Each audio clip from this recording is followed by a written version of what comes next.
د اسلام اول عالمي یونیورسټي د جینۍ جوړه کړې ده. زه د بشخاري مدرسې ته ځم راځم په دې لاره چې راځم دلته ترکي والا یو سکول جوړ کړی دی حضرت، او هغه اکول یې د هغه نوم ایښی دی په ترکیه ژبه کې، او د هغې سکول نوم دی فاطمه الفهریه. زه چې په هغه ځای ماسې موسکا وکړم یم دا کدوان د فاطمه فهریه په حیثیت څه پوهېږي، خر د خید په خوراک څه پوهېږي. فاطمه فهریه څوک وه؟ هغې کالجونه جوړول. فاطمه فهریه دا هغه ښځه وه 245 هجرۍ کې دې مدرسه جوړوله. دا د یو غټ تاجر لور وه، ډېره نیکه جینۍ وه. خپل پلار ته وایي بابا جانه تا ته پته ده چې وفات شو مړه شو دا مال به پردی شي وي، او بچې دستور دا دی د مر نه پس دا مال پردی شي. وي داسې یوه طریقه نه کوو چې دا مال مونږ دونه په محنتونو حاصل کړی دا مونږ سره قبر کې مي، میدان حشر کې مي، او جنت ته هم ځان سره ورسوه.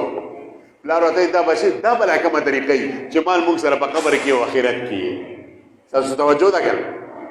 نو دا لور ورته وایي بابا جانه ماله داسې یو طریقه راځي، خو بس د پیسو تجورې راته پرانځه او نه به راته نه کي. وی ټیک ده. نو د ټولو نه مخکې فاطمه فهریه یو بهترینه مدرسه، یو بهترین جامع مسجد جوړ کړو، یو غټ جومات، او د هغه جومات سره ملحقه لګېدلې مدرسه جوړه کړه. مزدوران به لګي او په سوونو باندې دونه غټه مدرسه جوړه کړه. هغه زنانه فاطمه فهریه چې تاریخ لیکلی چې داسې ستنې پکې 1400 صرف ولاړه وې، 1300 یعنې دونه غټ حال و چې 1400 ستنې پکې ولاړه وې. سوچ وکړه چې 1400 ستنې یا 1300 هغه به څونه غټ حالي، دونه غټه مدرسه جوړه کړه.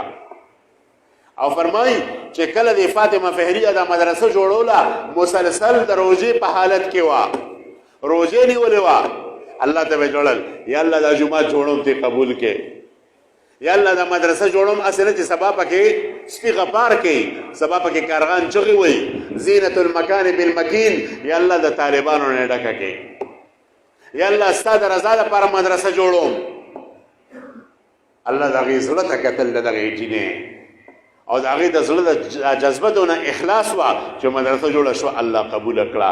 245 هجرۍ کې د نن نه 1200 کاله مخکې جوړه شوې ده. نن هم جامعة القروین په نوم سره مدرسه قایمه ده.